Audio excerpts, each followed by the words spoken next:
Well, good afternoon, brethren. I want to welcome and thank everyone for tuning in and joining us from the various locations from around the world for the broadcast of today's Sabbath message. Today's message will be delivered by David J. Smith, and it is titled Illuminati's Work, Part E. This is message number 1178E. David J. first delivered this message on June 5th, 2004. And I'm your host today, Tim West. So for those of you who may not already know, the first new moon of God's year was seen on Wednesday evening, March 25th, 2020, which means Passover will be just before sunset on the evening of Wednesday, April 8th, 2020, followed immediately at sunset by the first day of unleavened bread. The first day of unleavened bread and the last day of unleavened bread are both high days. We are to do no work on those days. So the days of unleavened bread will begin at sunset Wednesday, April 8th, and go through and until sunset Wednesday, April 15th, with Pentecost being from sunset Saturday, May 30th through and until sunset Sunday, May 31st. Again, I would like to suggest going to purchase some unleavened bread as soon as possible, since this COVID-19 virus situation is constantly changing and at a rapid speed, so we need to be prepared in case they force stricter regulations, leaving us unable to go out and purchase unleavened bread later. Because not only is it required for Passover, we are also required to eat some unleavened bread each day during the Feast of Unleavened Bread. And don't forget to purchase some red wine for Passover. Remember, we have to have all of the leavening out of our homes, vehicles, and workplaces prior to and during the days of unleavened bread. Now, I will display the dates of the spring feast days on the monitor here to my right, right after today's message, as well as I'll be presenting some articles from this week, which discuss the global debt reset that we've been talking about, and the new U.S. digital dollar proposal that is attached to the coronavirus stimulus package. Well, today's message is about to begin here momentarily, so grab something to sip on, some lunch or your favorite snack, find a comfortable place to relax, and enjoy today's message.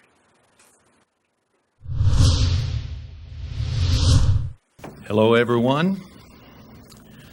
Certainly another beautiful day in Texas. In the Bible, the New Testament, it actually showed from time to time that history lessons were given by various ones of the apostles who talked, such as Stephen. And then there's whole books on history in the Old Testament, 1st and 2nd Kings, 1st and 2nd Chronicles, Nehemiah and Ezra, and so on. And so historical settings and God giving us news of that and an understanding of it must have been important to Him and to us, so that we can realize that we have a God that can intervene in our affairs from time to time as needed. Today I want to give you a history lesson on some of the items that are happening in the world today, and especially to the wonderful United States of America that God had blessed so wonderfully and bountifully in the past. And because we as a nation have turned our back upon Him as a whole, we've kicked God out of the schools, we've kicked Him out of the young people's lives, so we see a nation of young people that are now not very religious. They're not cognizant of the fact that there is a God, that there is an Israel, that it existed, and that we can know about it. And that we can understand that that God has given us great hope. So we have as a whole, not every individual, of course, but as a whole, a nation that is hopeless, a nation that cannot find its correct path, that has no national destiny because of events that happened many, many years ago. So today I would like to discuss Revelation chapter 13, verse 1 and 2 to begin with. John said that he stood upon the sand of the sea and he saw a beast rise up out of the sea. A beast is a government. So there was to come a world government, and of course the time setting, if you want to turn there at your own time and your own leisure. In Revelation 17, 12 to 14, it shows that this beast with the 10 crowns, the 10 horns and 10 crowns is going to fight Jesus Christ. So the time setting is just before the return of Jesus Christ as King of Kings and Lord of Lords. But then in verse 2, the very last part of that verse, it tells us where the power for this world government is coming from. The dragon gave him his power, his seat, and great authority. And when you look in Revelation 12:9, you see the dragon is nothing more than Satan, called the devil. So it's an invisible, unseen factor in world events that human beings don't like to acknowledge even exists. Then when you drop down to verse 4, the latter part of this verse, it says, "Who is like unto this beast," or this government? "Who is able to make war with him?" Now this implies several things. Number one, it implies that nobody on earth is going to have the military equipment to stand up against this rising world government. At a certain point, it will have total control. At a certain point, it will totally disarm every person on the face of the earth, and no one will have the military except themselves. Whether it's handguns, machine guns, assault rifles, sporting guns, it doesn't matter what it is. No one is going to be able to stand against it and make war with it, which shows that they will be in total control. But then in verse 7, and this is the verse that very few people like to even acknowledge, is in the pages of the Bible. Because it says, "It was given unto him to make war with the saints and to overcome them." Not only will he make war with individual nations who does not want to be a part of this new world order, but of course the saints of God, the ones with the Holy Spirit of God inside of his or her mind.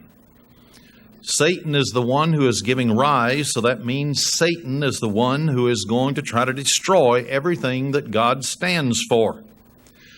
He does not want individuals with his spirit whose destiny, according to Revelation 5, verse 9 and 10, is to become kings and priests. And then Revelation 20, verse 4, to become judges. In other words, human beings' destiny is to replace the unseen spirit world, Satan and 1/3 of the angels that rebelled. They're currently ruling planet Earth, unseen. They use human agents. But the time will come when God will send his Son, Jesus Christ, to this earth. He will become King of Kings and Lord of Lords. He will resurrect those that are to receive salvation as first fruits. They will be the first ones to trust in Jesus Christ. It will not be by sight, but it'll be by faith. Faith in the shed blood of Jesus. Therefore, they will be given the right to rule. But how could war be made upon the saints before Jesus comes? After all, they're God's people. God has shown in many, many scriptures in the Bible that he's going to protect some, but some will be absent from that protection. They will be martyred. Some will lose their life to wash their robes white in the blood of the Lamb. They will need to suffer so that they can learn obedience, because for some reason they won't learn it in easy times. We've lived in relative peace over the last 200 years in the United States of America. There has been no outside threat other than when the Illuminati founded international communism to be the seen enemy of the Western world. So let's investigate for a moment just a few of these words that Jesus Christ made, the statements in Revelation, where he said that this power that would rise would bear rule over every nation. Nobody would be able to stand up to it. Nobody would have the military capable of overthrowing it. It will become absolute.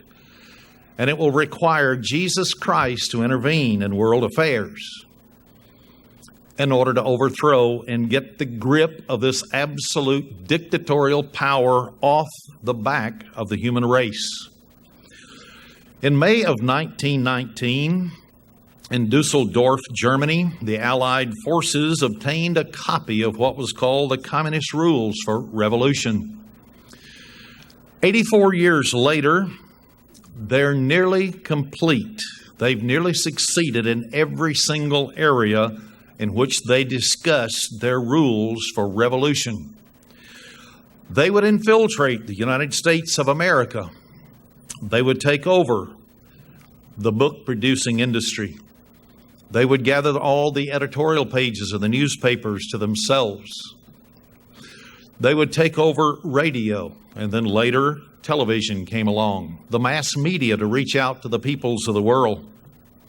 They said that they would corrupt the young people, and it specifically was the United States, but this was true in every nation. It happened in England, it happened in Australia and Canada, it's happened all around the world. They said that they would get the young people away from religion. And the communists later said, give me 2 generations of your young people without God in the public schools, we'll have your nation. We've seen since 1962, 42 years, where there has been no God, no Bible in the school.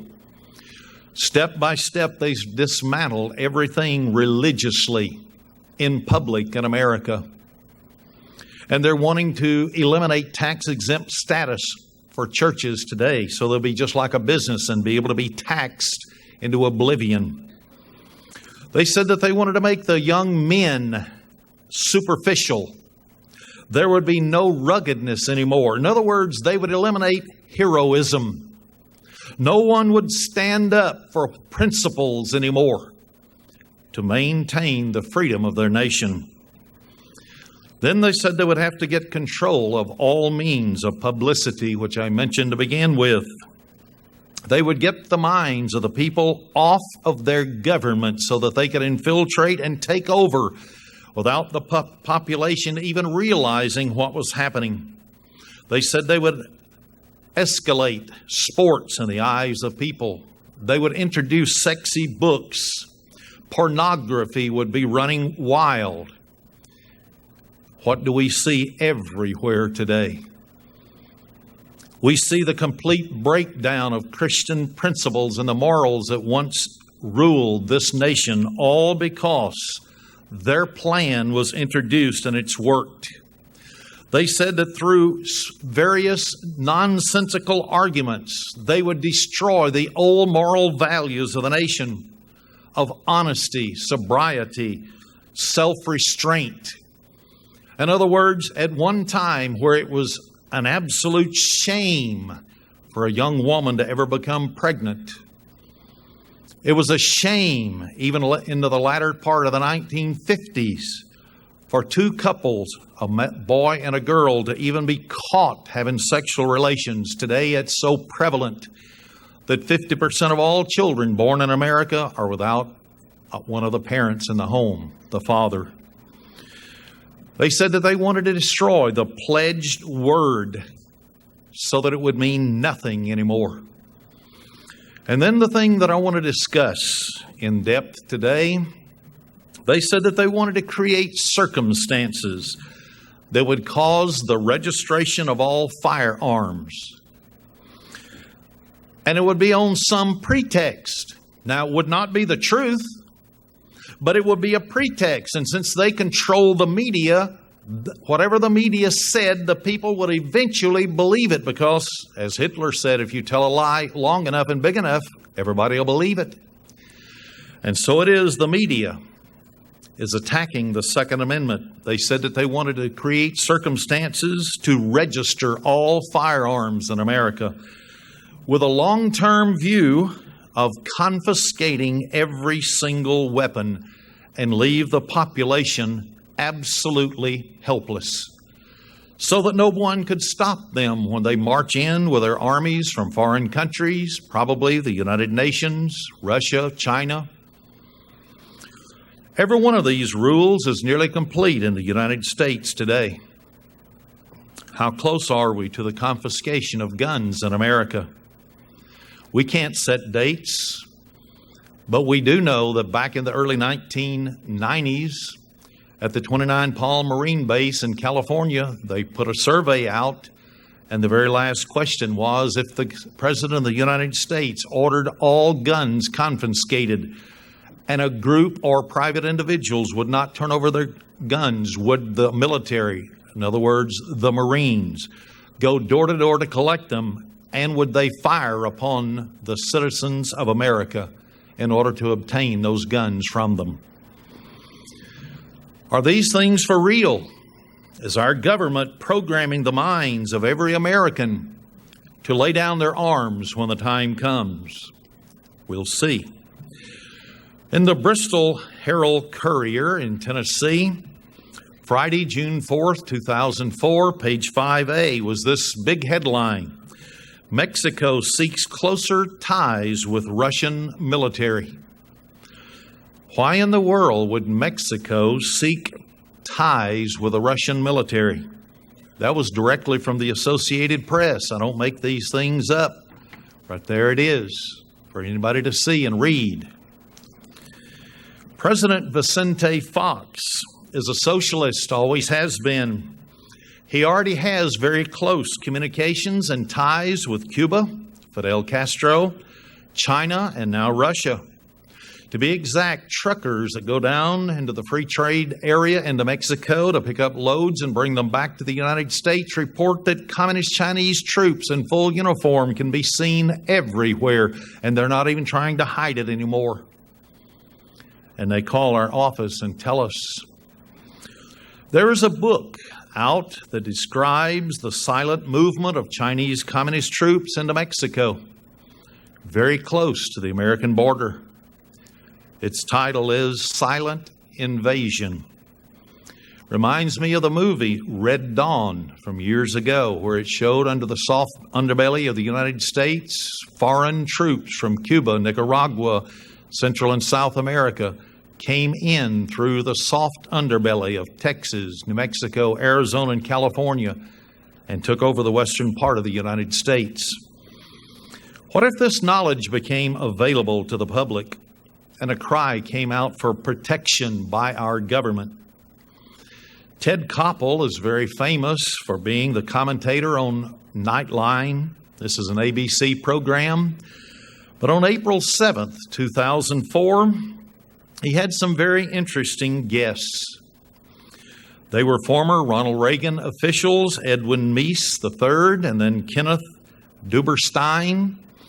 Then he had former Bill Clinton officials, Sally Katzen, an author by the name of James Mann. And then he had former Bush official, Richard Clark. The subject matter that they discussed that night was the Armageddon Plan. In the discussion, Ted Koppel imagined an attack that decimated Washington, D.C. It destroyed the United States Congress. Then he said, and I'm quoting, "Aren't we left for at least the foreseeable future with some kind of martial law anyway?" End of quote. One of his guests, Duberstein, agreed with Koppel by saying, quote, "You have to suspend rights," end of quote. Then Ted Koppel came back and he said, quote, "And during that period then, and given the sense of panic that is inevitable under circumstances like this, the executive branch of government takes on extraordinary powers, doesn't it?" End of quote. Richard Clark of the former Bush administration piped up and said, quote, I think in any war where Washington was destroyed, inevitably there would be a period of, for the lack of a better term, something like martial law. The key here is, though, that plans are to call for going back to the normal three-branch system as rapidly as possible. End of quote. History tells us any time that martial law has been called, except for one time after the Civil War in the United States, martial law was never abandoned. It became a dictatorship. The Nazis, Russians, Chinese, every time. It never fails. Koppel reacted to Clark's ideas by suggesting that there's a new leadership in Washington, and they've come up with a new idea, and this is martial law. If something were to happen. No, that's not a new idea. The federal government, as far back as Franklin Delano Roosevelt, has been so infiltrated that they're on the verge of creating horrible circumstances that will ensure martial law with the loss of all of our constitutionally guaranteed rights. That is the only way that Revelation 13:4 and Revelation 13:7 could ever occur in the United States of America. Most Americans don't realize the tremendous assault that's been taken upon our Second Amendment rights to bear arms. In a trial against a private citizen from Texas, the federal government stated its purpose was not to allow any citizen to own a gun of any kind, and any citizen. Only the National Guard in each state and then the federal government's military could even have guns. This is the way they want to interpret the Second Amendment. And that leaves every American with their gun registered will be confiscated, and America could no longer defend itself. Therefore, whatever form of government they instituted in this country, they would have the right to say how to treat its population. This would leave the population totally helpless to resist what is called tyranny, as our founding fathers had told us. That was the reason why they placed the Second Amendment in the Bill of Rights. Remember, I'm only giving you a history lesson today. I'm not telling you to do anything with it, only to educate you as to how Bible prophecy can come to pass. They use the Swiss as an example of every able-bodied male from age 16 to 60 to train in a proper handling of guns. This was our founding fathers, because the Swiss had done so since they became a nation in 1291 AD. They're the only nation on the face of the earth that has neither had civil war or a foreign army march onto its territory and conquer it. They have had a militia system where every person starting at age 16 was required by law to keep guns and ammunition stored in their own private homes to protect against tyranny. They don't even have a president. They're broken down into 26 states, as we call them today. The Swiss have never been invaded. They've never been subjugated since 1291 AD. But the socialist, communist, secret society members, such as the Skull and Bones, are working for world government. They know that if they're ever to achieve it, they must disarm the American people or they'll never succeed. That's what they're working for, to disarm the American population. They're working overtime with our senators and our representatives who are being manipulated by panic situations so that in some way, at some time, they will eliminate the constitutional rights to have a gun to protect yourself. You know, it's very strange, though, but the news media try to make people believe that guns kill people. When you lay a gun down, it can't do a thing. Criminals kill people because criminals do not obey the law. So, gun control is really about controlling law-abiding citizens. It's about disarming law-abiding citizens in the face of those who would do them harm. Criminals will have guns. They will get them on the black market. They do in every country in the world. Japan is the most gun-free country in the world, but they have their underground. They have their Japanese mafia with guns. It's only the population, the general population, that does not have guns. Burglaries that occur while the victims are at home are much higher in countries such as England, that has a total ban on all guns, than they are in the United States of America. At least so far. Australia is the same way. Out of the top 10 industrialized nations in the world, Australia does not allow anybody to own a gun, not even a handgun, not any type of gun. They have confiscated all guns. It's the number one crime-rated country in the world, in the industrialized world. Britain, who confiscated all guns, none is allowed. They are the second most crime-ridden society in the world of the industrialized nations. And how strange it is now that they're trying to take away from the United States of America, which was not even listed in the top 10 industrialized nations, to be violent per population, that is. Way back before any of our time, there was a testimony before the Congress of the United States by Union General Rufus Saxon.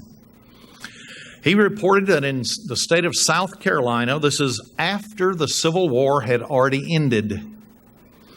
And with the end of the Civil War, and with every slave being made free, they were now a citizen in good standing of the United States. And yet the state of South Carolina was confiscating all guns from the black population. So what did he say when he stood up before Congress? He said there's no free man who does not carry a gun as required and given the right to do so in the Second Amendment can call themselves free. Any person, no matter who they are, if they're of legal age, can bear arms and keep a gun in their home to protect the family and their property, as called for by the Constitution of the United States. General Saxon charged that such disarmament would subject individuals to the severest oppression by people who oppose them, and therefore they would have no way to protect themselves at all. So the 14th Amendment came into being. The 14th Amendment came into being so that they could guarantee that no state would infringe upon the basic constitutional liberties of the right to keep and to bear arms, to protect themselves and to protect their families and their property should they own it. Mr. John Salzer, who happened to be a professor at Tougaloo College and an NAACP organizer in the early 1960s, he wrote that the black community needed to have guns to protect themselves against others in their own community that were becoming lawless. He said also that they needed to be able to bear guns because of racist individuals in America. And those racist individuals could cause bodily harm to them. And so that no one should be limited in the Second Amendment to keep and bear arms. Then the former New York City prosecuting attorney, David Koppel, wrote a book called The Samurai and the Mountie and the Cowboy.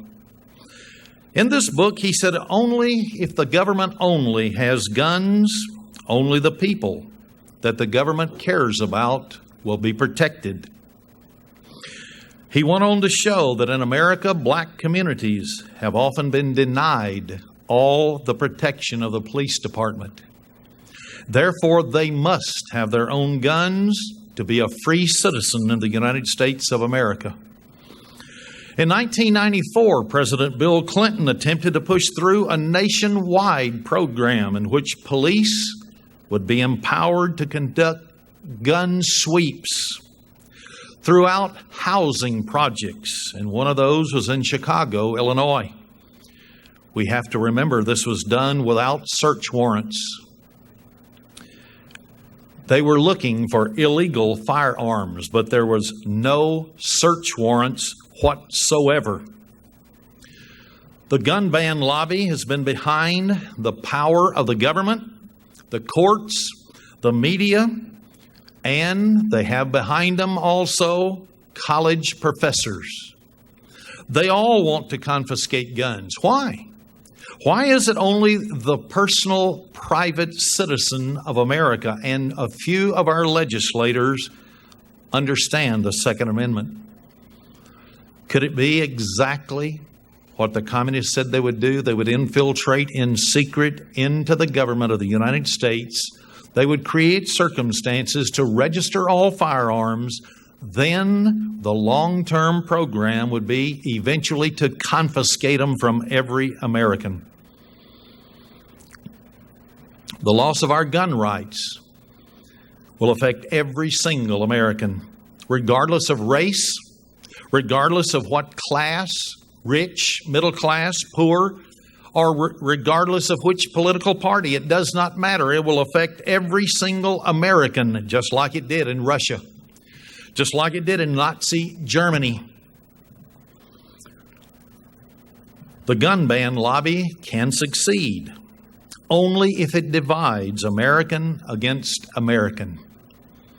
Only if it can divide black against white, man against woman, the young people against the older generation, their parents. Only with a divided nation will it get our minds off our constitutional rights and the guarantees that has made this country great. If the Second Amendment can be snatched away from us, that's one of the parts of the Bill of Rights. It won't be long till every single one of the Bill of Rights will be gone. You can't infringe on not one of them, and yet our federal government in Washington, D.C. is doing exactly that. There is a march toward gun abolition in America. That was one of the goals of the Illuminati, to abolish all guns. There's laws that have been passed in certain states. One of those is California. It's the most progressive of all other states in gun confiscation and registration.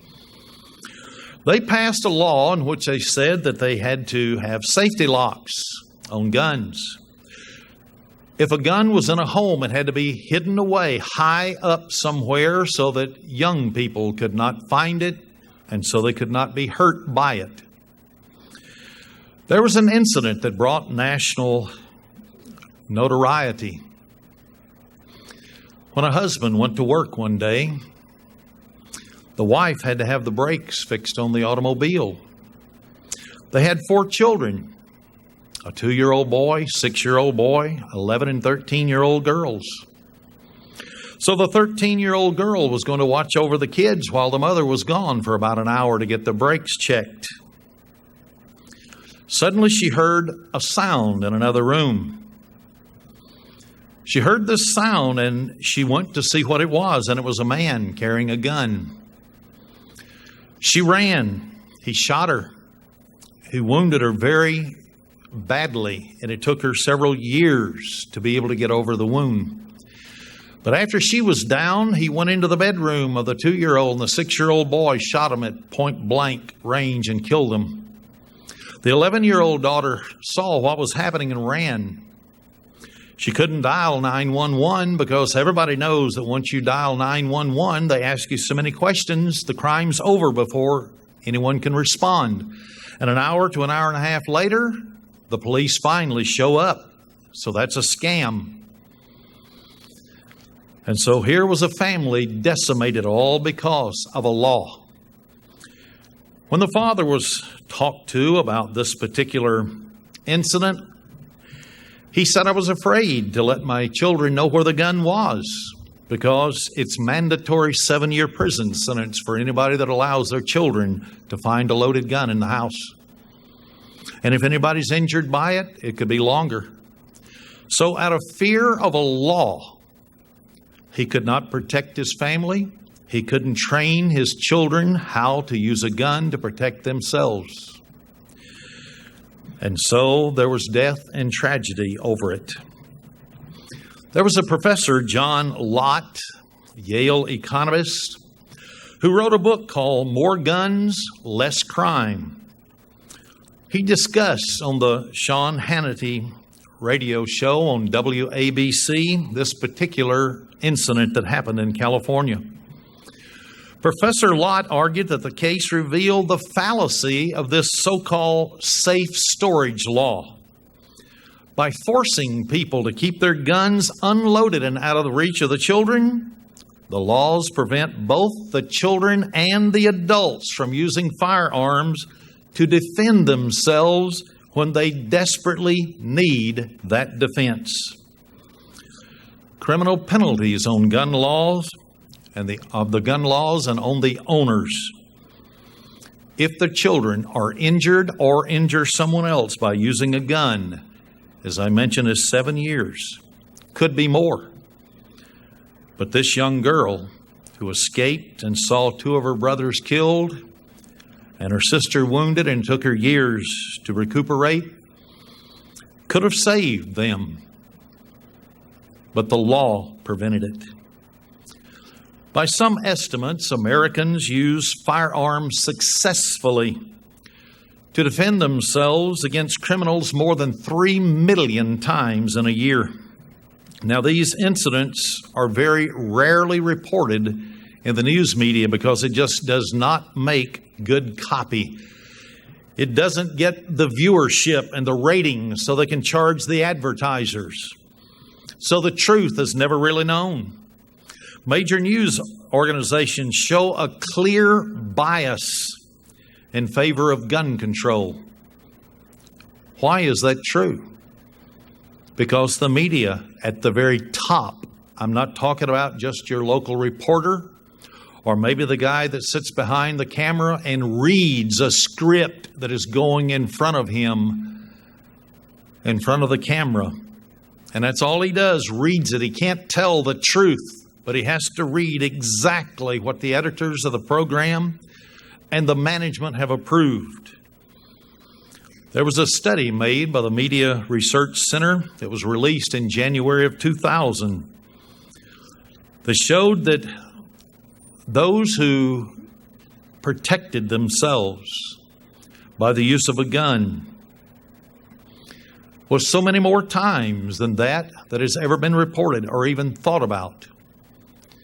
And therefore, the American people doesn't even know how effective it is to brandish a gun to protect your family. It showed that opposing gun laws, the Americans 10-1. They want nothing but the Second Amendment to the Constitution. But that's not what you hear on all the talk shows. When you have the liberals coming on talking about how someone got killed in the ghetto. But you know, when 3 teenagers out of 17 million over a 3-year period brandish a gun and shoot somebody, that's hardly an epidemic. It's hardly an epidemic at all. And yet the news media has been told, don't even report on the killings in the Hispanic and black neighborhoods where drug dealers and so on are killing one another, up to 17 per day in the major cities. It's not news, it's routine. But when you put all of these killings together over the drugs, alcohol, gang, turf wars, it's not fair to put them in with the rest of the American society and then say, see, Americans are the most violent nation on the face of the earth. We need to take away their guns. But that's exactly what they're doing. A man by the name of Thomas Jefferson, that all of us have heard of as one of the founding fathers, he said, where the press is free and every man able to read, people will be safe. That is not always the case anymore, because he didn't realize that there was going to be a day when the fourth estate in America, the news media, would be taken over by the enemies of America. And they would only report that which they deemed necessary to brainwash the people into accepting their program of gun registration and eventual total disarmament of the people. Thomas Jefferson also warned that the press sometimes may in the future align itself with special interest. And if it does, woe be to the republic. He was correct. He was very correct. It's undeniable that most journalists hold left of center views. They've been interviewed. They've said so. What does left mean versus right?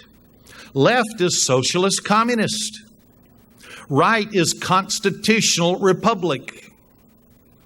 It means the Constitution in which we were given. Every state was guaranteed to be given a republican form of government, and that had within it the Bill of Rights. You see, it is a God-given right for us to have freedom of religion, freedom of speech, freedom of assembly, freedom to readdress grievances against the federal government, the right to bear arms. It is a God-given, and no government should ever be able to take it away. There was a Roper Center forum that revealed that 89% of all journalists voted for Bill Clinton in 1992. Bill Clinton and Hillary were outright communist. So who does that tell you they're voting for? Then you compare that to 43% of the vote that Bill Clinton received overall from the American people. The journalists, 2-1, voted for a socialist. Only 4% of the journalists surveyed identified themselves as Republicans, and only 2% said they were conservatives. So what does that tell us? Journalists are clearly leftist, socialist, communist. They're going to use their forum in order to brainwash the American people into accepting their program for confiscation of guns. But then you can't blame the journalist because he only reads the script. It's the management that decides how the network or the newspapers are to spin an issue before the American people. Ordinary journalists have little opportunity to tell the truth, their own personal views. We were told that way back in the early part of the 19th and the 20th century by journalists themselves that said if you were to tell the truth, you'd be out looking for a job within 24 hours. You have to do exactly what top management says. That's why the people with the big money come in and buy it up, because they are socialists. They want to rule the world, a corporate world government. Liberal news organizations are no different, not just conservatives, but liberals either. Political bias comes from the top. The rank and file reporters just simply do their job, read their script. Therefore, the anti-bias media comes from the management. It's the senior officials, the managers of these multi-billion-dollar conglomerates that keep merging so that eventually only 1 or 2 or 3 corporations will own all the media in the United States, and every one of them will be liberal. Why do we know that they are the ones who control everything? Because they said they would place pornography out in the media so that the young people would get their mind off government, off God, off religion, And so what do we see when you go to the movie theaters? Nudity, swearing, cursing, which was unheard of even into the early 1950s. Oh, people used profanity. Sure they did. But not like today. They use language today like it's what they learned in the first grade spelling class, when it's just not the way the Christian America once was. Liberal politicians are another favorite scapegoat because they're the ones that are running for office. But when you stop and think about it, these politicians are the ones who have pressure placed upon them from above, someone who seems to be larger than even the political party that they're a part of. And it forces them to go along in conforming with the promotion of gun control. It was President George Herbert Walker Bush back in 1989 who banned the import of assault weapons. He promoted the view that Americans should only be allowed to own weapons suitable for sporting purposes. That's exactly what Great Britain did. Now you can't even have guns for sporting purposes unless you leave them in the club locked up along with the ammunition. That's what Australia did. And now their sporting guns are locked up. It was Governor Ronald Reagan back in 1967 that signed the Mulford Act. It prohibited carrying of firearms in public or even in a vehicle. This was the law that has been passed in Washington, D.C. right now. You can't carry a gun, a concealed gun. You can't carry one in your automobile. In Washington, D.C. is the largest murder rate of any city per population in America. There are many people who have watched young men come up and kill tourists and other people stopped at stop signs or red lights just for the fun of watching them die. They can't defend themselves. They have no gun. Can't carry it in their car. Can't carry it on their person. They're helpless. They don't have bulletproof windows. This is America, and this is what the communists are trying to get so that they can claim America is a violent nation. The law was aimed at stopping the Black Panthers back there in 1967, but it affected every single gun owner in California. 24 years after that particular law was signed, Ronald Reagan was still pushing gun control. He said that he supported the Brady Bill on March 28th, 1991, in a speech. He said that he urged Congress to pass it without further delay. Well, the Brady Law only tries to register every single gun that we have so that they will know exactly where to go when the day comes for confiscation. So that Revelation 13, verse 4 and verse 7 can become reality. Jesus had even told us in Matthew 24, Mark 13, Luke 21, that they would persecute Christians. This is all going to be a part of the persecution when they take away your right to bear arms, to protect your family, your property, and make it illegal to use a gun against anyone, even an intruder. One of the most aggressive gun laws, gun control advocates today is Republican Mayor Rudolph Giuliani. He's from New York City. His administration filed a lawsuit against 26 gun manufacturers in June of 2000. In March of 2000, New York City Police Commissioner Howard Safire, presumably at the mayor's encouragement, put forth a nationwide plan for gun licensing and would also require gun owners to bring in their weapons once a year for so-called safety inspections. But the real purpose of the inspection that Safire finally admitted under pressure was to keep tabs on the guns where they were so they could monitor whether they had been sold or whether they were retained by the same people. They wanted to know where every gun was. Well, you know, this is exactly what they did in Britain first, what they did in Australia. Australia now has the highest level of crime of any industrialized country in the world. Britain is second. The United States and our Second Amendment right to bear arms, we're not even listed in the top 10 industrial nations with the most violence. Another Republican, New York State Governor George Pataki, on August 10th, 2000, signed into law, according to the New York Times, what they call the strictest gun control in the nation. It was a radical program. It mandated trigger locks, background checks at every gun show where somebody could buy a gun.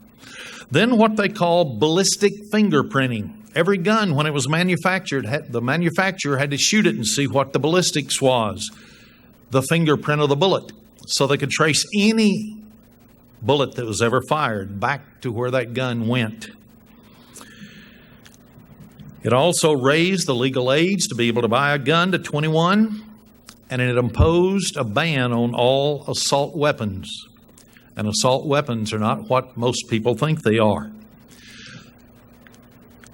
It posed a ban on the sale or the possession of any assault weapon, and it was punishable by 7 years in prison, just like California. This was something, according to the governor of the state of New York, that needed to be a model for the rest of the nation. And he hoped that it would become a model. George W. Bush became president. This was brought to his attention as if he didn't already know it. He said he was going to watch the effectiveness of it, and it drew a very positive response from him. No wonder he allows legislation to continue, and he never vetoes one law to further restrict gun control in America. Journalist William Safire, whose articles appear all over the United States in newspapers, asked Richard Nixon way back in 1969 what he thought about gun control. Nixon's reply, "Guns are an abomination." Nixon went on to confess, quote, "Free from fear of gun owners' retaliation at the polls, he favored making handguns illegal and requiring licenses for hunting rifles," end of quote. So the only reason why Richard Nixon didn't come out against it, he was afraid he would lose at the poll because he knew the American people had a right to bear arms and they knew the Second Amendment still existed. So he soft-pedaled it. But today's gun control promoters seem to share the view that gun rights are no longer to be, just like Richard Nixon. There's an ongoing case that I mentioned in my introductory statements about a man in Texas. This particular man in Texas, a Dr. Emerson, he was having a battle in the courts over a divorce. His wife went to get a restraining order against him from coming close to the premises. He had owned a gun for many, many years. He purchased it. He had all the legal documents. He was legal. But he didn't know a little law that had been passed in the previous few years. That law said that if you are under a restraining order, you cannot own a gun. You cannot carry a gun. And so he was arrested, put in jail, went to trial, convicted. He appealed it. And so a man by the name of William Matea, who just happened to be the Justice Department attorney, dropped a bombshell revealing the government in Washington, D.C.'s true position on gun rights. right in the court trial. And it so startled the judge that he questioned the attorney to make sure he understood what that man was saying on behalf of the federal government in Washington, D.C. And so Judge William L. Garwood sought clarification, because here's exactly what Matea said. In today's terms, the Second Amendment means the National Guard only can bear arms. Any arms. So Judge Garwood sought clarification of what he was saying. I'm quoting right from the trial. You're saying that the Second Amendment is consistent with a position that you can take away guns from the public? Asked the judge. You can restrict ownership of rifles, pistols, shotguns from the people? Is that the position of the United States? End of quote. Matea's answer, yes. So the judge continued to probe. He wanted to know, what is going on here? Whatever happened to the Second Amendment of the right of the people to bear arms? He said, and I quote, is it the position of the United States that persons who are not in the National Guard are afforded no protections under the Second Amendment? End of quote. Matea's answer to the judge, exactly. Dr. Emerson's case is now before the Fifth U.S. Circuit Court of Appeals. There has not been a ruling yet, but the government of the United States is behind it, wanting to get a ruling that only the National Guard can carry arms and no private citizen. They want the courts to set a legal precedence so that your guns can be confiscated, so they can take your gun. And if they can take one amendment to the Constitution away from us, they can take a second, they can take a third, they can take a fourth. That's what has been argued. And we know it's true. So what is the Illuminati's goal, and what is part of their work today? To disarm America, to prepare to place us into an all-powerful world government, so that we can't be anything but slaves at the hands of the taskmasters, just like ancient Israel was to the Egyptians. But there's been an ongoing debate over the meaning of the Second Amendment, yet forces beyond our shores in Europe may be the ultimate ones to carry out the final say-so as to whether we have the right by our own Constitution to bear arms. Year by year, our government, because of treaties with the United Nations, because of treaties with NATO and the Southeast Asian Organization, is ceding or giving up our national sovereignty to international courts and global regulatory bodies. Americans may soon find that foreign bureaucrats have more influence in defining our right to carry an arm than our founding fathers who gave us the Constitution. For instance, the United Nations. We're a member of it. It actively promotes and coordinates efforts to ban or severely restrict firearms all over the world, every nation. At a United Nations conference in Cairo, Egypt in 1995, the Japanese government stepped forward and proposed a formula. They said that it would be a common strategy for the effective control of firearms on a global level.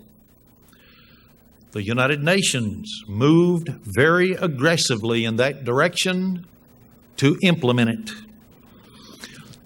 One 1998 resolution by the United Nations panel of governmental experts on small arms. This is a report to the Secretary General on measures to regulate firearms. They recommended, among other things, that no person be allowed to own more than one gun. This is only one step. But you see, step by step, little by little, they're making end runs around the Constitution. And there's no one left in America to stand up and say, this is not right. The Constitution was given to us. It's the supreme law of the land. Get rid of anyone who dares to change the Constitution that will affect our freedom. None of our congressmen will do it.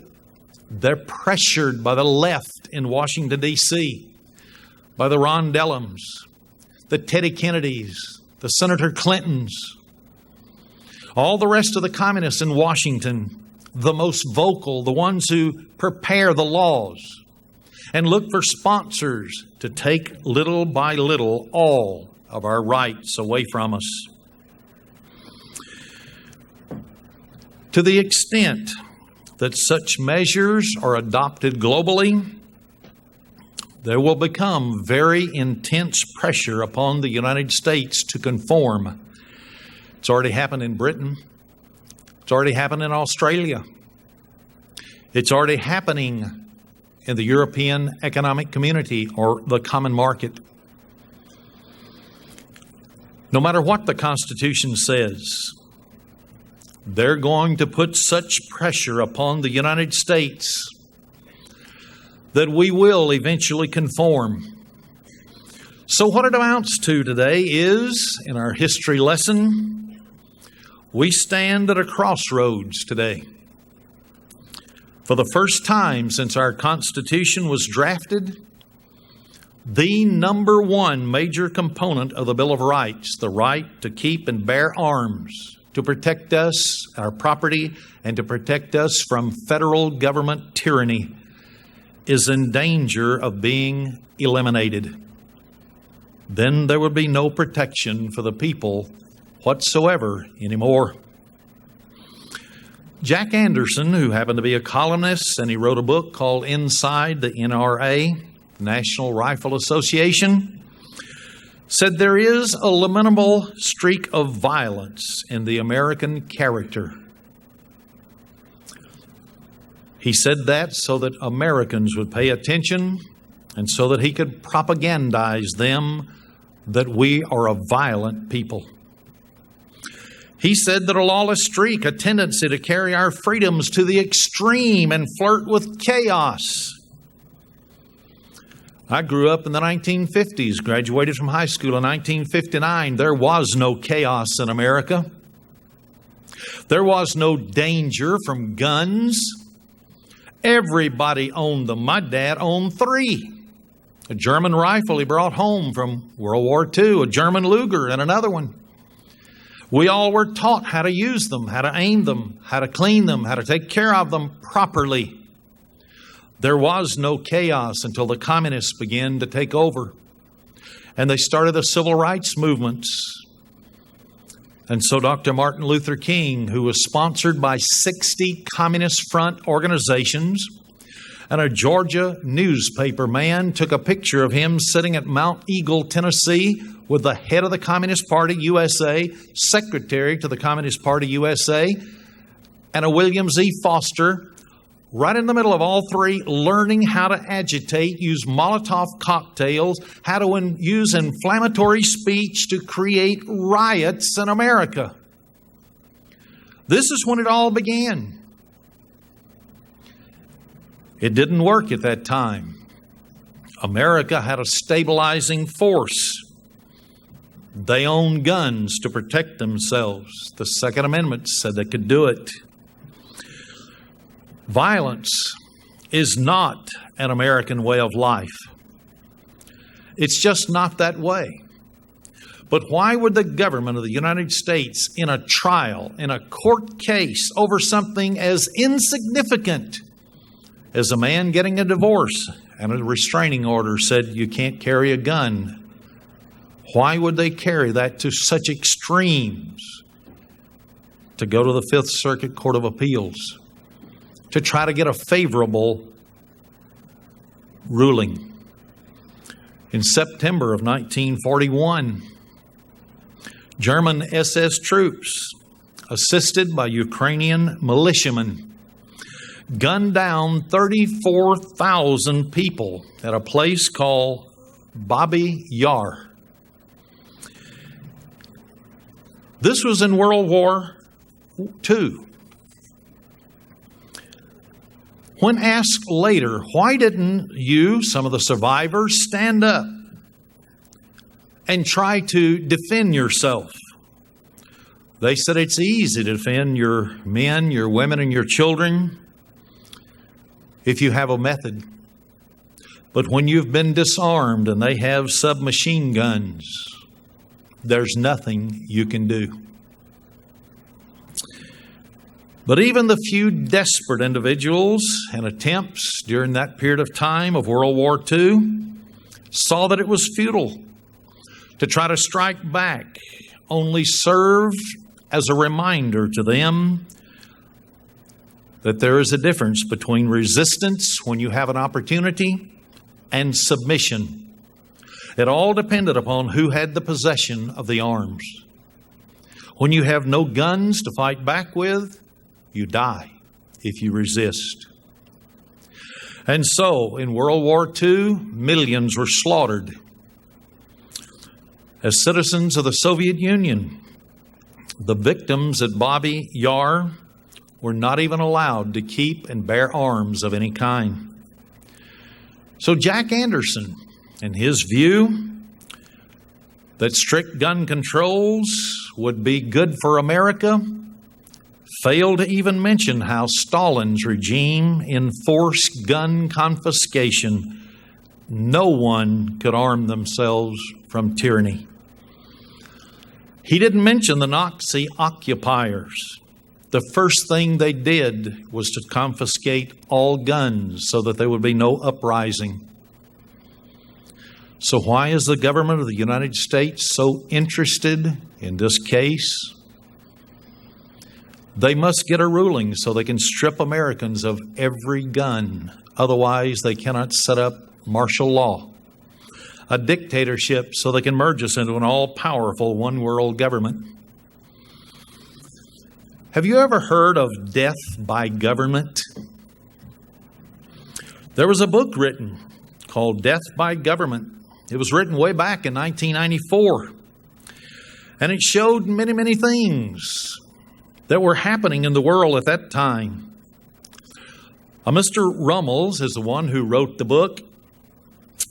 He counted only unarmed civilians that were murdered in cold blood.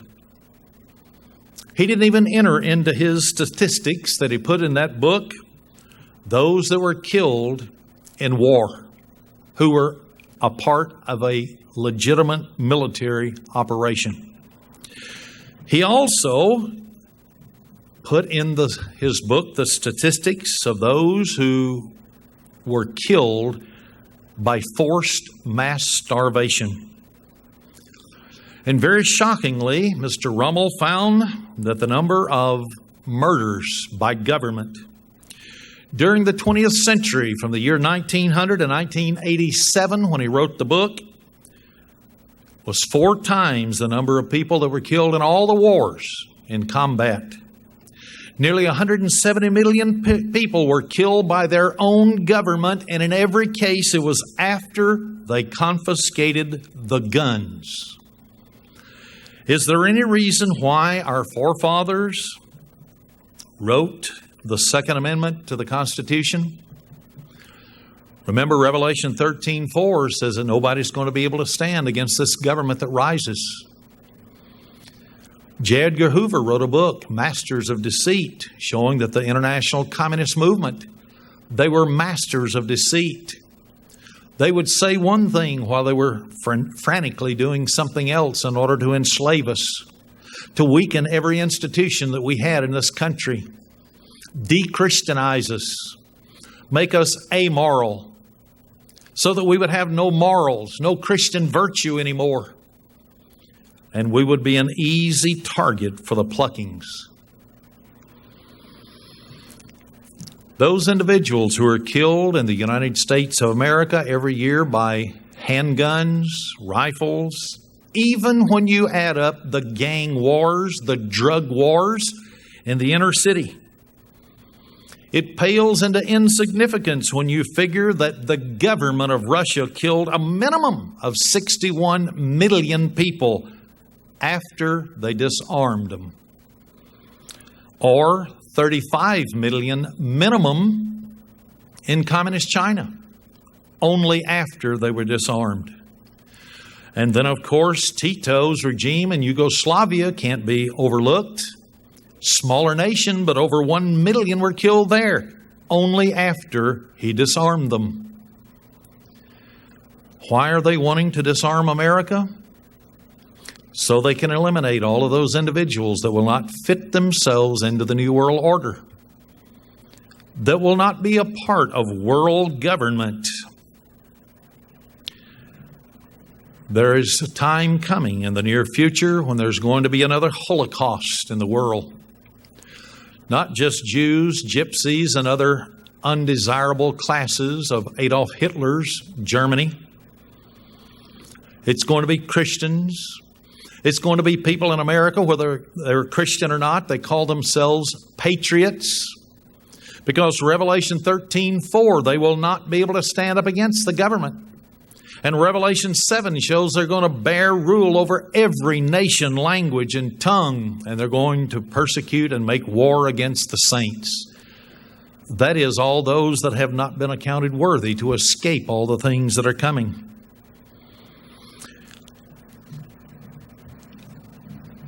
Individuals have done studies on murders within countries, whether they're dictatorships, claim to be republics, whether they're fascist governments, it does not matter. Two such men are Aaron Zellman and Richard W. Stevens. They wrote a book called Death by Gun Control. And they showed very conclusively that gun control laws cleared the way for at least 7 major genocides between 1915 and 1980. At least 7 in 7 different countries. They started out by registering guns. Then they had an effort to which they would confiscate guns. Then the dictatorship was set up. And then the genocide began. Anyone that they did not appreciate that would be a part of the New World Order, they felt was an enemy of the state, was liquidated. Not just Adolf Hitler, not just the Lenins, the Stalins, the Mao Zedongs, but in other countries also, even in Turkey. And so there is a global effort now to take away guns from every single American. So is there a culture of violence in the United States? Not according to the statistics. Because in this book by these gentlemen, they even went as far back as the Wild, Wild West, as we see in all the movie theaters and all the Western shows. And it looks like they were nothing but thugs and gunslingers. They weren't. To be exact, they took the 5 rowdiest cities in the Old West where the cattle drives went to, and there was an average of 2 murders per year in all 5 cities combined. That threw right out the window this book that said we are a country of violence, and our history has been violent. And so, the former attorney in New York City, David Koppel, went along with another man named Clayton Kramer. They put out a paper in 1944. The summary of that was that America is the most peaceful nation in the world. They proved it from the statistics of every single country, that death and violence came only to those who welcomed it by joining gangs, by becoming drug dealers. And then once in a while, those who are hooked on drugs, and they start killing their own families. They went so far as to show that even in the high schools, in the latter part, as they put out a supplement to it, showing that now a full 25 to 30% of all students in schools are now on Ritalin. Ritalin is supposed to calm you down because you may be fidgety. You know, most boys are fidgety. They're the most trouble in a class, but it's normal. You take away their aggressive nature in going out and playing ball and wanting to win, their competitiveness. Then all of a sudden, you've got what they used to call, when I was growing up, sissies. They changed them from boys to girls. God made males and He made females and He made them different. But in today's society, in order to accept the possibility of subjugation into an all-powerful world government and the willingness to give up their guns, so there will be no more heroes to stand up against the New World Order, they're putting all the males that are fidgety, that like to shoot spit wads in school, or get them a rubber band and shoot them, whatever, pull a ponytail, stick a girl's pigtail in an inkwell or whatever. You know, little silly things like that. They say that they have an attention deficit disorder. They made it up out of the blue. I mean, every kid in America has that, if they're called males and they have testosterone. So they've got all these kids on Ritalin and other Prozac-type drugs. Side effects are, I want to commit suicide. I want to kill somebody. Who can I murder today? So they keep them on them for long periods of time so they'll sit there docilely.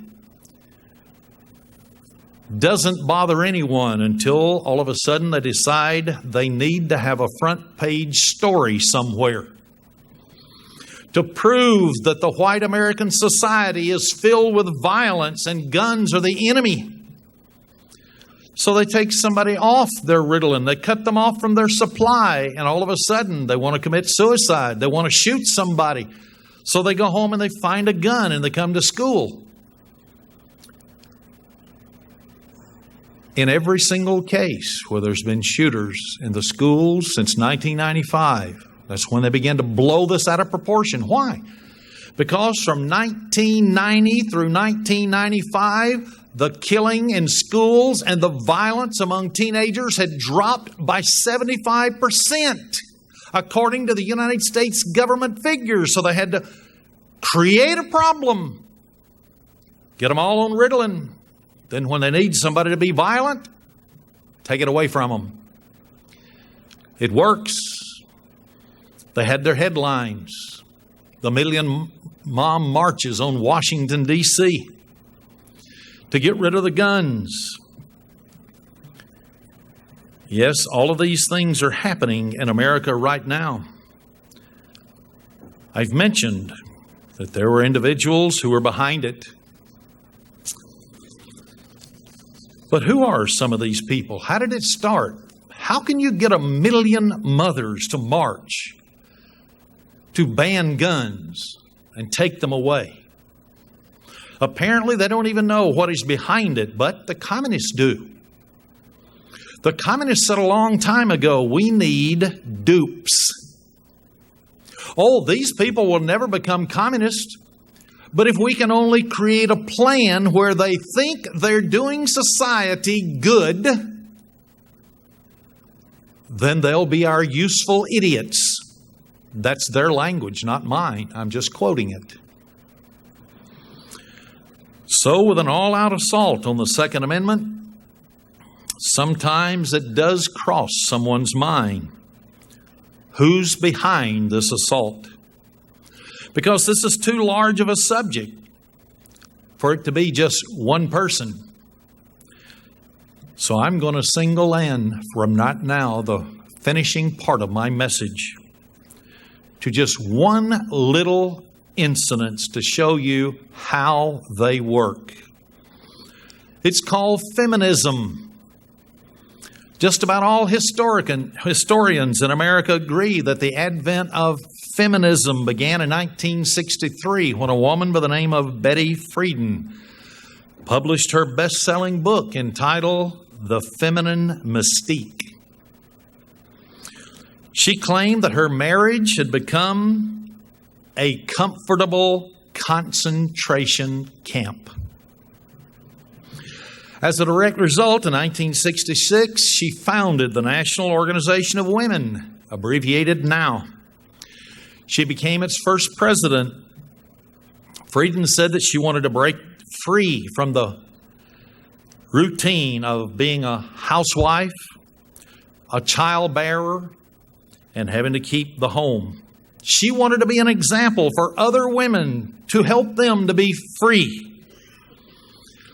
However, her story was very misleading in her book, as her true motivations were not told. In 1999, Smith College professor David Horowitz published a book called Betty Friedan and the Making of the Feminine Mystique. It went into the great details of Friedan's background that only a very small circle of hardcore leftists, as in communist, her friends, knew about her. It revealed that she had never been a normal housewife. She'd never been a normal anything. When she entered college, her maiden name was Betty Goldstein. She was already at that time, when she entered college, a hardline Stalinist communist. She was very active in communist movements in America. Even though she was Jewish, she supported Stalin's 1939 non-aggression pact with Hitler.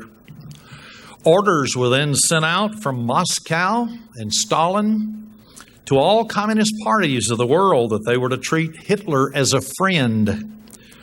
Betty Friedan was among the loyal who obeyed Stalin. Goldstein later married a fellow leftist, as in communist, Carl Friedan. She devoted the remainder of her life to the cause of Marxist revolution. She spent her married years as a professional propagandist for the left Communist Party. Carl Friedan later noted that his wife had his maid to do all the housework. The maid took care of all the children because Betty was seldom ever a wife and absolutely never a mother. So Betty Friedan had always been a women's libber because she was a communist. She grew up with communist indoctrination that a woman was a slave in the household. She had to be liberated. She held firmly to those Marxist doctrines that women were to be equal with men. They were to have equal pay, equal opportunity. They were to be equal so that they could have equal sex with anybody they wanted at any time, and marriage restricted that. This teaching was a standard feature of the Communist Manifesto that was written in 1848. It was nothing more than a rehash of Adam Weishaupt, who founded the Illuminati May 1st, 1776 works. This was brought over to America and advocated by Frances Wright in 1829, way before the Communist Manifesto was ever even published. She delivered her message to the communists who were there in New York City. Karl Marx and Frederick Engels, in writing in the Communist Manifesto, shocked the world by calling for the abolition of marriage. Well, that was already a part of the Illuminati's program of 1776. They just put it down in writing. They viewed marriage as an oppressive institution which needed to be destroyed. And what has this got to do with gun control? I hope we'll get there, but our time is up for the day. They wrote, and I'm quoting, "What is the present family based upon? It's based upon capitalism, the acquisition of private property. It insists in all of its meanings only for it exists in all of its meanings only for the bourgeoisie." That means the middle class. "And will vanish when capitalism vanishes. So when they destroy capitalism, marriage will also be destroyed." He went on to say, "Are you accusing us that we want to end the exploitation by parents of their children? We confess to that crime. They wanted to liberate children so they wouldn't have to obey their parents."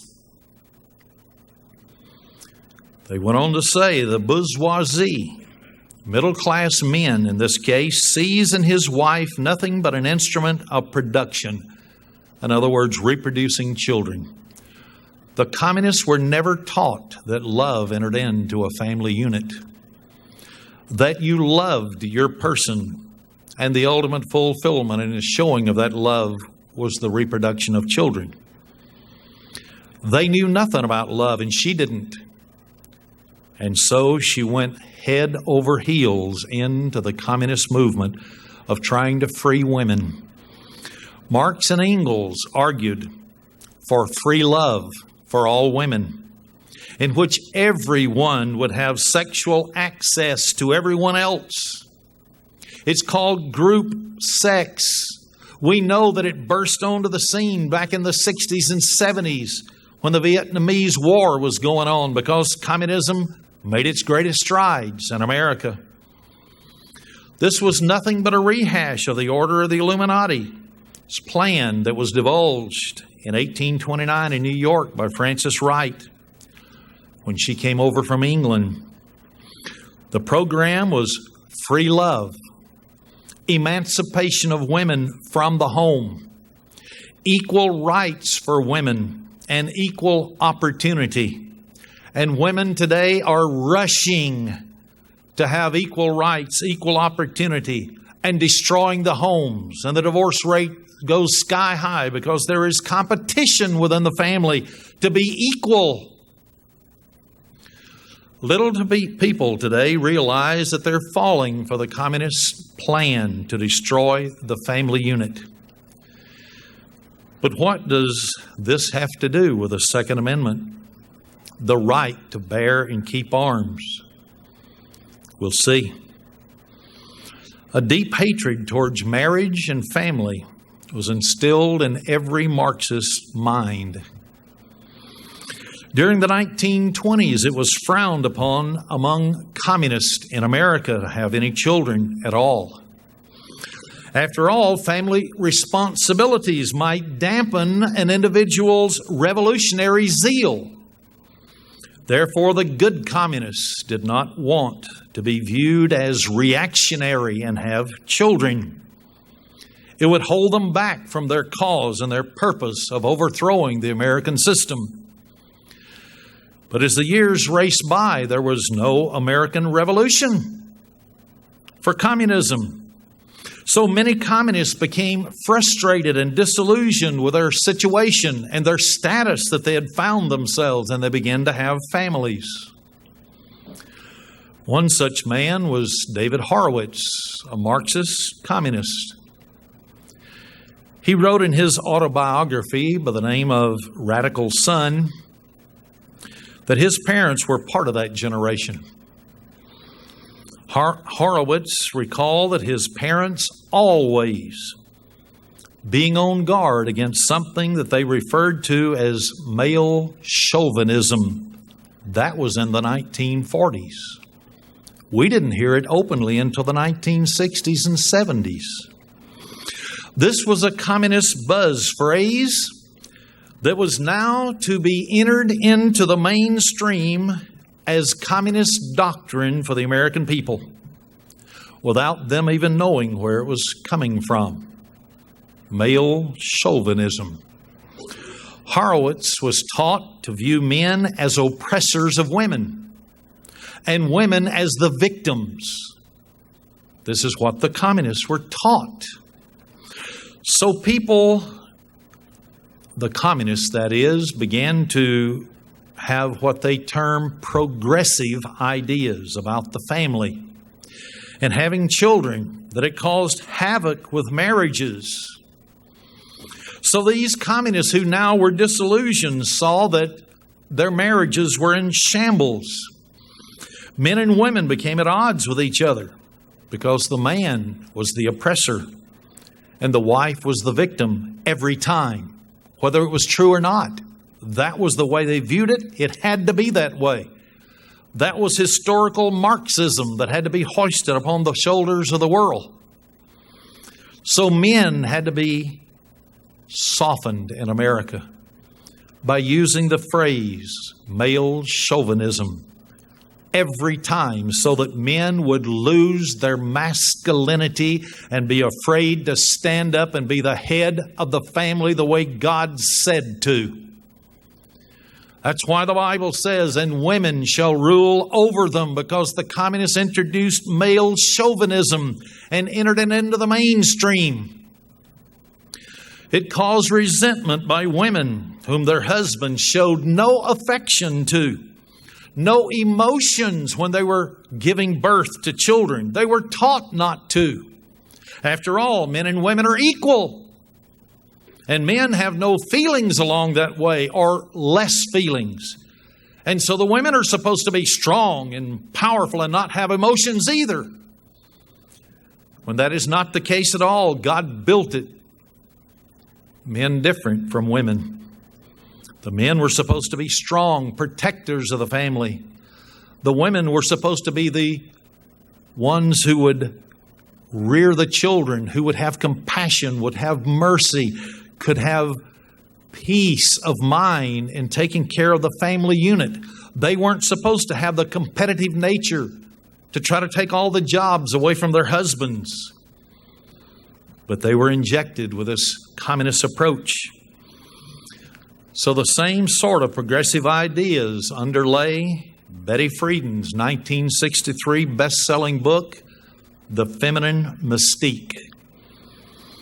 The genie of this progressive thought was now unleashed to work its black magic in the United States of America, in the mainstream American families who once was called Christian.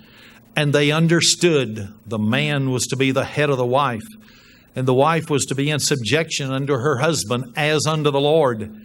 But the husband was supposed to be a loving husband, not a dictator, the way the communists showed the women to be over the men. Many women have fallen for this progressive lie, is now having rude awakenings. There was a freelance writer by the name of Kay Eberling. She made enemies of many of the communist left-wingers when she wrote an article entitled The Failure of Feminism. It appeared November 19th, 1990 in Newsweek Magazine. She wrote, quote, "To me, feminism has backfired against women. In 1973, I left what could have been a perfectly good marriage, taking with me a child in diapers, a 10-year-old Plymouth, and Volume 1, Number 1 of the Ms. Magazine, which is a communist publication. I was convinced I could make it on my own. I didn't need a man. In the last 15 years, my ex is married. He gets older. His women stay in their 20s. Meanwhile, I've stayed unattached, unmarried. He drives a BMW. I ride buses." So this equality, she found out, was not working. Eberling had accepted the feminist teaching that men were responsible, easily replaceable. They were disposable in every way, and perhaps not even necessary at all. But in practice, it turned out to be women who were left out in the cold once they had turned their back upon the laws of God concerning marriage. They no longer had the man to protect them, the man to provide for them. For nearly all women, feminism proved to be a disaster. But for the left-wing communists who invented this movement, their sufferings is irrelevant. They don't care if the women of America are suffering as long as the movement goes on. Why? Because the communists have a saying, a slogan, worse is better. If the women have a worse state in life, they will accept revolution. So the more depressed, the more alienated and unhappy people feel, the more susceptible they are for recruitment into the revolutionary cause. For that reason, many leftist communists deliberately promote policies that they know will cause misery, suffering, and chaos. They know it. But of course, they're on Satan's side. They just don't know there's this unseen spirit behind them. David Horowitz gave an example in his book, Radical Son. And incidentally, David Horowitz turned 100% against all communism. And he has been exposing it since 1980 for what it is. He called a discussion with 1960s activist Tom Hayden. He recalled it in his book. Now, Tom Hayden is the one who married Hanoi Jane Fonda, communist, who also has made millions in the film industry. He recalled that the Chicago 7, and he's talking directly to one person, this man revealed his true motive for inciting riots during the 1968 Democratic Convention. Tom Hayden said, quote, "If people's heads got cracked by police, it radicalized them. The trick was to maneuver the idealistic and unsuspecting into situations that would achieve the result." End of quote. So here were people rioting, making America look like it was a violent city when it was only 7 people that radicalized them. They set them up to make America look bad so one day they could confiscate guns. And Betty Friedan was in on it. So the Chicago 7 deliberately lured their followers into situations where they knew they would be hurt or even killed. Because you see, the bloodier things got, according to them, the better for their cause. That's exactly what Dr. Martin Luther King did after being trained by communists at Mount Eagle, Tennessee. There was a conference that was held on April 7th, the year 2000, entitled The Legacy and Future of Hillary Rodham Clinton. It was held at the American Enterprise Institute in Washington, D.C. Betty Friedan was one of the panelists. She said, and I'm quoting, "Modern feminism has transformed our society for the better." End of quote. She said women had equal degrees with men, equal pay on most levels except mid-level management. She went on to say that equality then broke down at the top ranks. And why was that? She said the gap widened beginning with childbearing years, and the woman could never make it up. So the message she sent was, have no children, women. What could now be holding women back other than motherhood? Her solution, remember communists, they create a problem. Then they advertise it widely. Then they furnish the solution. So the problem is motherhood. Now she's exposing it widely at this forum. Her solution was to create a vast state control, just like in all the other communist countries. Managed daycare system. Babies of only 6 weeks old could be left while their mothers worked alongside the men. This is what's done in every communist country. She said, this is the next step for America. That's communism, socialism. It's coming. When they announce it, it's not long before the legislation begins to enforce it. During this question and answer session, a woman made the following statement. I'm going to paraphrase it for time's sake. Since this great woman's movement to change the face of America started, we've witnessed for 30 years the total deterioration of the American family and the absolute ruination of the American child.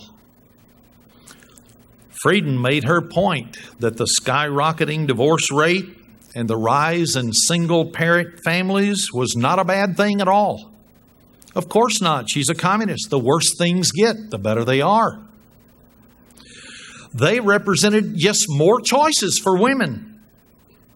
And that was a major step in the right direction, according to her. Any child of divorced or separated parents can tell you that the dissolution of a family unit is heartbreaking. It's tragic. It affects them whether they show it openly or not. Inside their mind, it does. But for the radical left communists, their power grows as the family declines. Marx and Engels said the building blocks of the bourgeoisie, the middle class, had to be destroyed. That was the family unit. Wherever communist regimes have taken power, middle-class people have been systematically exterminated by the millions. What did it say in Revelation 13:4? Nobody will be able to stand up against them. That's why they're exterminated by the millions. And it said in verse 7 of Revelation 13 that definitely they're going to make war on the saints because we'll be the only ones that will not give up the family unit. The middle class is the strength of the United States of America, the stabilizing force. It dissolves, the nation dissolves.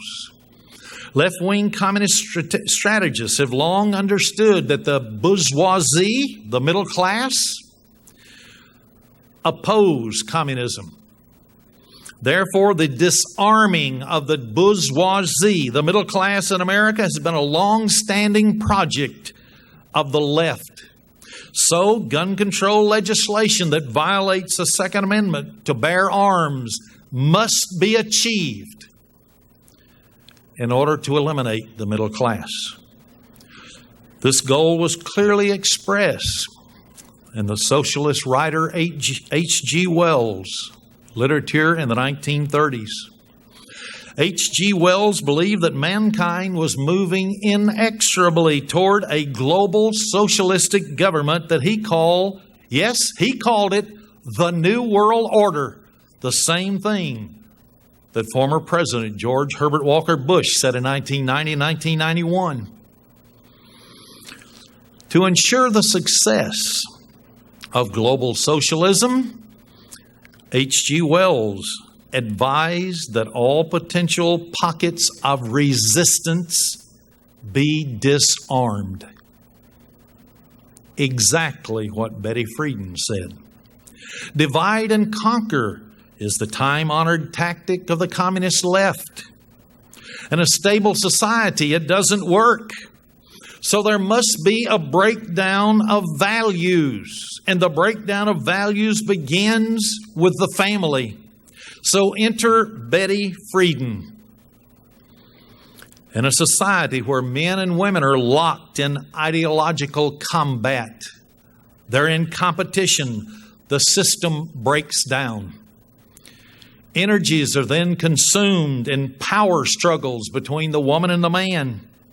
Infidelities, stepping out on the husband or the wife. Divorce, child custody battles, and finally, in managing the parade of lovers in and out of their homes.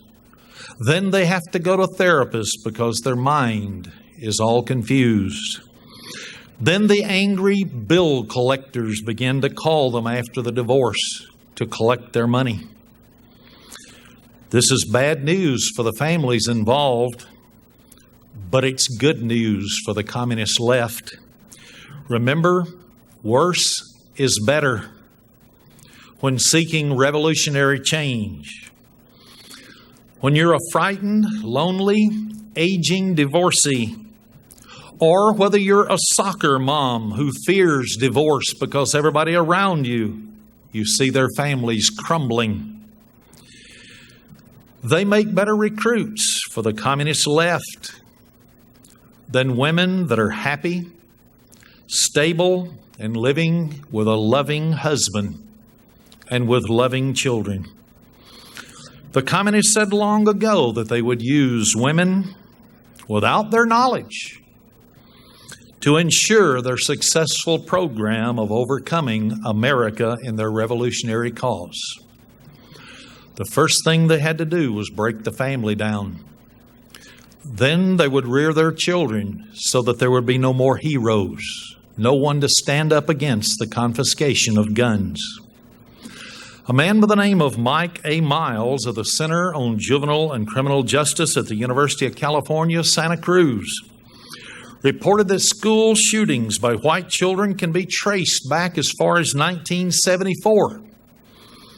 However, 10 times the number can be found among minorities in Black and Hispanic neighborhoods over drug dealings. So really, why are they talking about the population out in the suburbs that are killing children? Why? Because it is the bourgeoisie, the middle class of white suburban America that needs to be disarmed. Oh, they can go into the neighborhoods and the ghettos and take the arms anytime they want if they declare martial law, but they just can't go out into the suburbs with people that know there is a Second Amendment to the Constitution. Because of the feminist movement, our boys are growing up without a masculine father figure.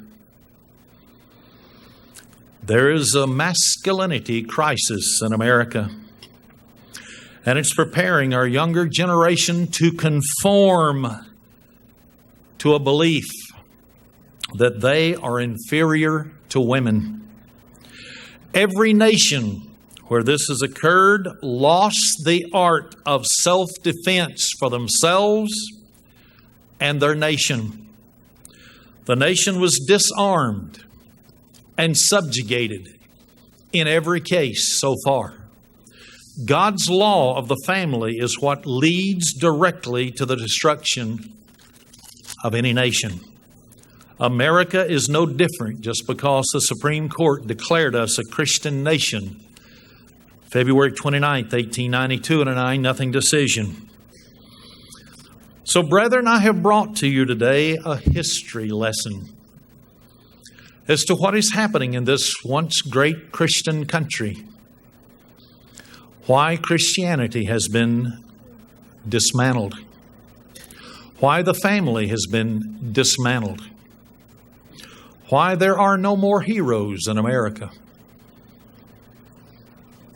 The men cannot express their masculinity without being male chauvinist pigs. I'm sorry, but there will be a few of us that are going to toe the line. We're going to stand on God's side. We're going to remain faithful. He's going to account some of us worthy to escape all the things that are coming upon this earth. But Jesus told us one thing in Luke 21, verse 28. When these things begin to come to pass, then look up. Lift up your heads, for your redemption draws nigh. Brethren, I implore you to remain a real woman or a real man in God's way, so that the communists will not succeed in destroying us as they're doing the rest of the nation. Happy will you be if you obey God's ways. Well, hello again, brethren. Thank you for joining us, and I hope everyone enjoyed the message today titled Illuminati's Work, Part E. Well, brethren, we need to keep everyone in our prayers. There are many people who are out there losing their jobs and their income, and many have had a significant reduction in income. If this lockdown continues much longer, that alone will induce suicidal tendencies in many. So we know our combined prayers are working, because Brenda Smith would like everyone to know that she is completely healed from her shingles. Wow, that was fast. Probably not that fast to her, but from this perspective, it was pretty fast. And she says that praise the glory to our Father in Jesus for granting the prayers of his saints to heal her. Remember, God's church is at its finest when it's under persecution, and when we fall on our knees and beg God for his help. And we need to know that Satan cannot be in this presence of such fervently prayed prayers from God's saint. So who knows, this virus outbreak may be the catalyst to force the citizens of the United States to get on their knees and repent, as they did in Nineveh, and then to turn back to the Lord. That would certainly give a much needed reprieve. Now, President Trump says that he would like to get the lockdown removed by Easter, which I believe will be held on April 12th of this year. And we'll have to wait to see if that actually happens. Now, for us, Passover will be just before sunset on Wednesday, April 8th.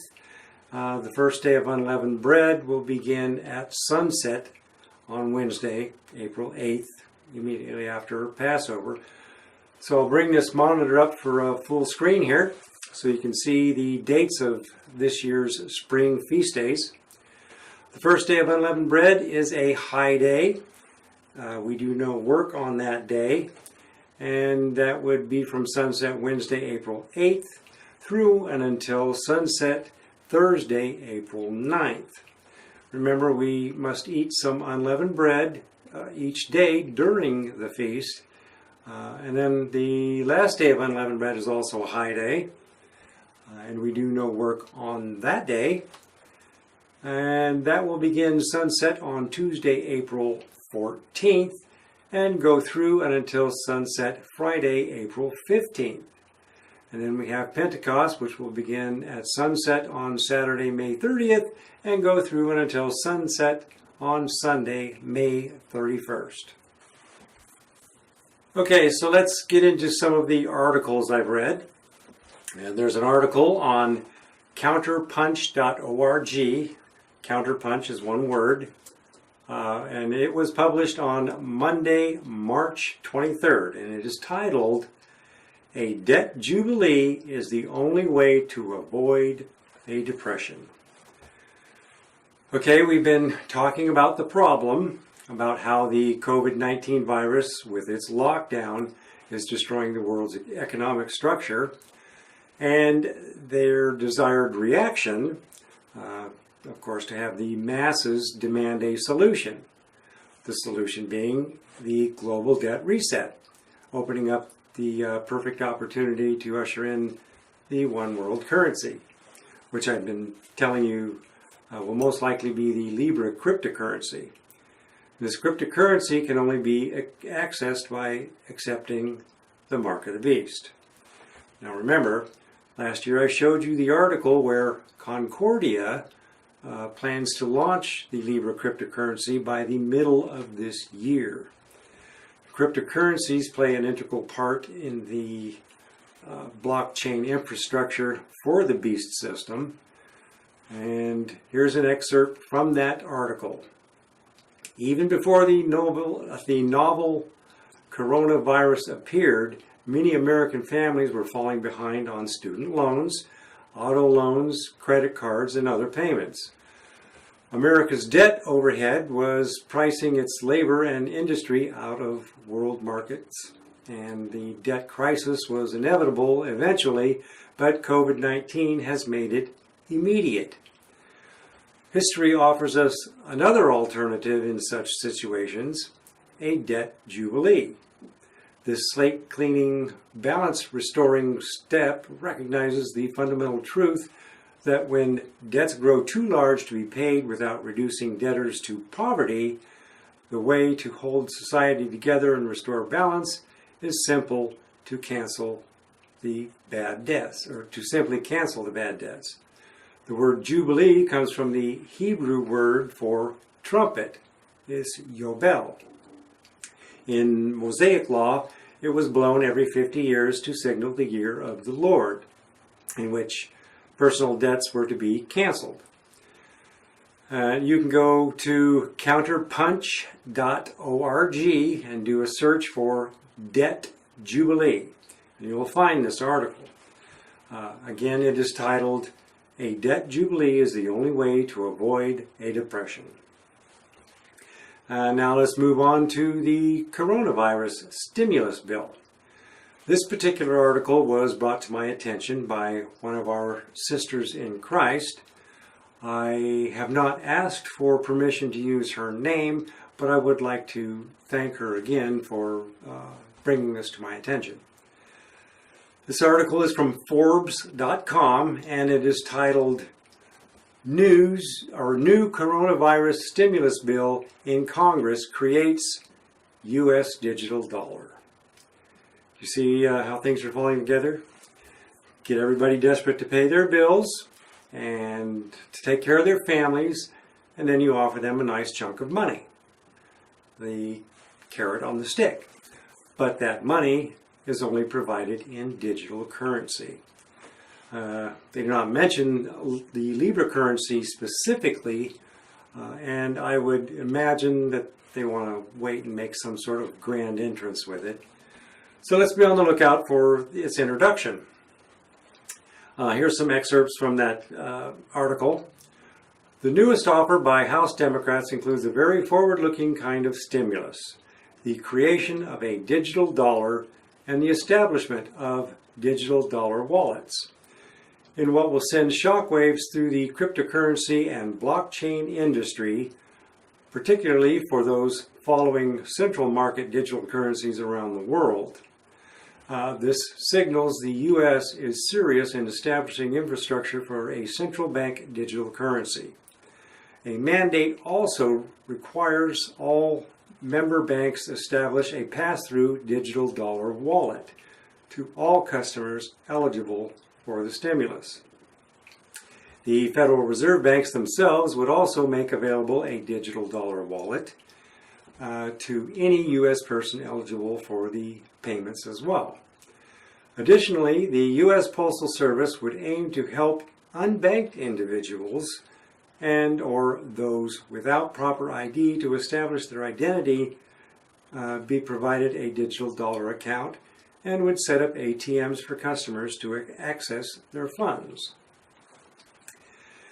Now, on a positive note, this article was updated on Tuesday, March 24th, the following day, and the addendum to that article states, the final version of the economic stimulus package offered by Speaker Pelosi for the House Democrats no longer includes the U.S. digital dollar proposal.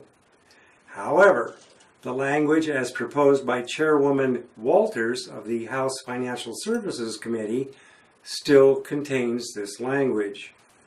You can go to Forbes.com and do a search for New Digital Dollar, and you will find the article titled Coronavirus Stimulus Offered by House Financial Services Committee Creates New Digital Dollar.